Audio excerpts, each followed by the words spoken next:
Good afternoon and welcome to CCK Live. My name is Jenna Zellmer. Joining me today are Amy Odom and Erin Collins. The three of us represent veterans both at the VA and at the Court of Appeals for Veterans Claims. And today we are going to be discussing how to win VA disability claims for depression. So before we get into the specifics about how to win, just want to give a little overview about what exactly is depression. So depression is a serious mental health condition that affects the way a person thinks, feels, and acts, and it's actually one of the most common mental health issues that former service members face. It can have long-term effects on their daily lives and their well-being. Symptoms can vary, so some of the more common ones include persistent feelings of sadness, worthlessness, and hopelessness, lack of motivation or interest in activities that usually derive pleasure, difficulty sleeping and concentrating, change in appetite resulting in weight loss or weight gain, irritability, and fatigue. So if you feel like you are having some of these symptoms, it's definitely important to stick around and listen to what we have to say today. So let's kick it off with Amy. Let's talk a little bit about how to get direct service connection for depression. Thanks, Jenna. So to establish service connection for depression on a direct basis, veterans must show three things. First, that they have a current diagnosis of depression. This is going to have to be a doctor's diagnosis of depression using the Diagnostic and Statistical Manual of Mental Health Disorders. So the easiest and most reliable way to prove this is through medical records from either your private mental health professional, or if you're receiving mental health through the VA, or sometimes VA will send you for an exam for benefits purposes. And if the VA examiner diagnoses depression, then that will be enough to show this first thing. The second thing you're going to need to show is that there was an in-service event. That means either you started having depression symptoms in service, or something happened in service that later caused depression, even if it wasn't diagnosed or first manifested in service. As always, the best form of evidence to prove this are service treatment records, as they'll have documented any injury or illness, including symptoms for which you might have sought treatment. They also can help show that you had some sort of event that later gave rise to the depression. Any treatment records that you have in the period immediately following service is going to be helpful in showing that even if it wasn't treated or diagnosed in service, the depression began in service. And any lay statements from yourself or your friends and family attesting to symptoms or changes that happened in service will also be helpful in showing the onset and progression of the depression, how it relates to service, and the impact on activities and daily living. One thing to keep in mind here is that if something happened in service that later caused the depression, that event does not have to be military related. It doesn't have to be related to your actual military duties. It can be any event that happens in the veteran's lifetime, as long as the veteran was on active duty at the time it occurred. And the last thing you're going to need is a medical nexus between the depression and the in-service event, or the symptoms that you had during service. This in most cases is going to have to be in the form of an opinion from a medical professional. And as long as you have a qualified healthcare professional saying that they believe that your depression was at least as likely as not caused by military service or began in service, that should be sufficient to prove this third element. So again, the three requirements are a current diagnosis of depression, something that happened in service or symptoms of depression in service, and a medical opinion about a relationship between those two. Thanks, Amy. And yeah, we have a lot of different blog posts, and I think we have other videos that kind of go into a little bit more detail about each of those three elements. But those are three elements that, if you're proving service connection for any type of disability besides PTSD, those are the three elements that you're really going to need to show for direct service connection. So definitely check out our website for more information about those three elements. But that's not the only way that you can demonstrate service connection for depression. So, Erin, why don't you explain a little bit about secondary service connection? So a veteran can also receive service-connected compensation for depression on a secondary basis if their depression is a result of another service-connected condition. So an example is if a veteran has an orthopedic condition and they become depressed because of the constant pain that they're experiencing or the limitations due to that physical condition that they're service-connected for, then that could prevent them from doing things that they used to do, causing the depression. They could also establish a secondary service connection for depression by demonstrating a current diagnosis of depression, as well as medical evidence showing the relationship or the nexus between the service-connected disability and the depression. The service connection works both ways as far as it goes for pre-existing injury that might cause the depression, but also if the service-connected depression causes a new condition.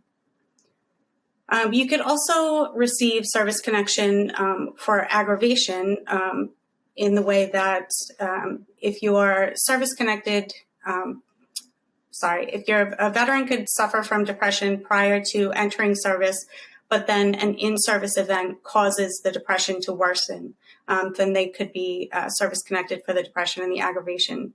Establishing service connection based on the theory of aggravation often requires a medical opinion from a qualified health professional stating that it's at least as likely as not that the veteran's depression is worsened as a result of their service.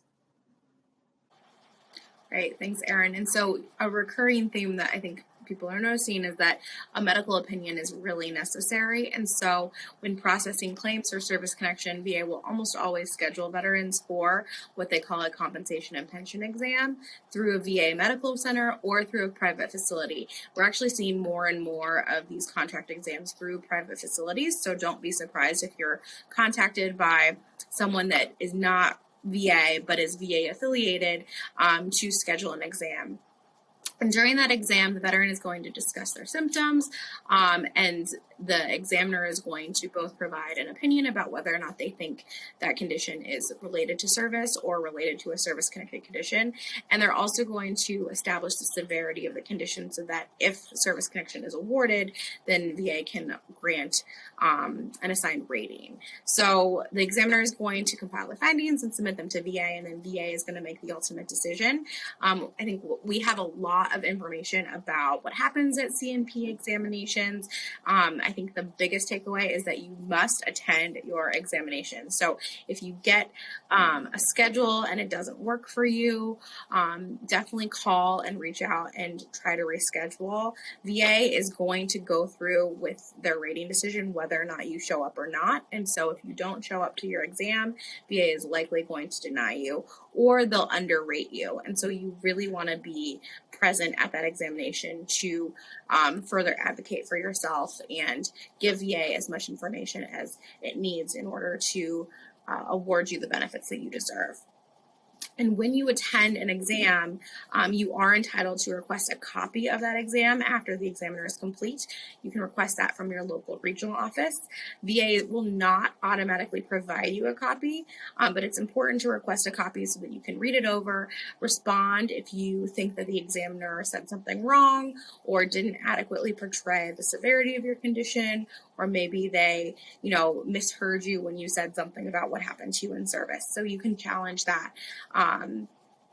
So it's important to talk to your representative to kind of find out more about your options in that regard. Sometimes you can do it before the VA makes the rating decision. Sometimes you can do it after. It kind of just depends on where you are procedurally. So let's assume you've gone to the examination, you have told the examiner everything that you want to do, and the examiner gave you a favorable nexus opinion and provided an opinion about how severe your symptoms are. What happens next, Amy, after VA awards service connection? So the next thing VA is going to do is figure out what rating the veteran gets. And VA uses a general rating formula for mental disorders that applies to pretty much all mental health diagnoses, including depression, PTS, anxiety. That's all in this um, one rating formula that they have for mental disorders. You can find that general formula by Googling 38 CFR 4.130. That should pull up the rating criteria that you can take a look at.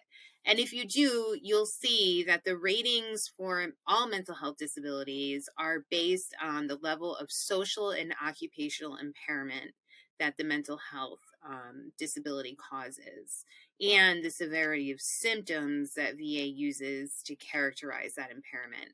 The ratings range from 0% for a diagnosed mental health disability that doesn't cause any impairment to 100%, which is the rating that a veteran would get if he or she suffers from total occupational and social impairment due to symptoms such as persistent delusions, persistent danger to self and others. In between are 10, 30, and 50 and 70% ratings that are based on varying levels of social and occupational impairment and symptoms of increasing severity.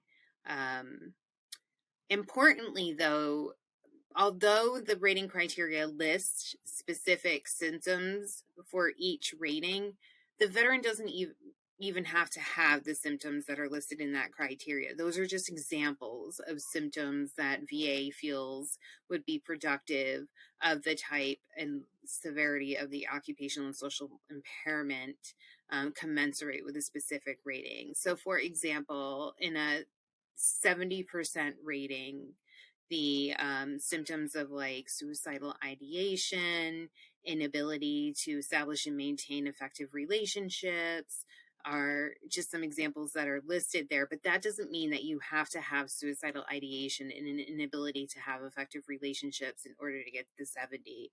If you have other symptoms that are even unlisted but are of a similar severity, frequency, and duration, you should, and they cause the level of occupational and social impairment that's listed in the criteria for a 70% rating, you should be entitled to that 70% rating too. I think, usually we see a lot of veterans who are around the 30 and the 50% ratings. You see a few more in the 70% range, but I think it's very rare to be rated at a 100% rating under the scheduler criteria for mental health conditions. You really have to show total occupational and social impairment. So you can't have a job, you can't have any friends or family, and so it's a pretty high burden. But if you are unable to show that if you are able to show that you're unable to work due to depression, you might be able to get a 100% rating under a different theory. So Erin, why don't you tell us a little bit about TDIU? So if a veteran is unable to secure and maintain substantially gainful employment as a result of their service-connected depression, then they could be entitled to a total disability rating based on TDIU, based on total unemployability, or TDIU is what we refer to it as. The veteran might qualify for TDIU on a scheduler basis or extra scheduler, depending on their circumstances. For more information on TDIU, you can check out our blogs. We have multiple videos on TDIU. Yeah, it's definitely important to think about that if you're not working. And the scheduler versus extra scheduler basis just refers to how many service-connected disabilities you currently have and what your overall rating is. I would say it's definitely easier to get TDIU on a scheduler basis, but it's definitely not impossible to get it in an extra scheduler basis. But like Erin said, definitely check out our blog. We have so much information on TDIU, and it's definitely really complicated, and sometimes you have to convince VA to award it. And so I would encourage you to reach out to your veteran service officer or your attorney, whoever is helping you, because this is definitely a confusing area of the law that requires some level of expertise.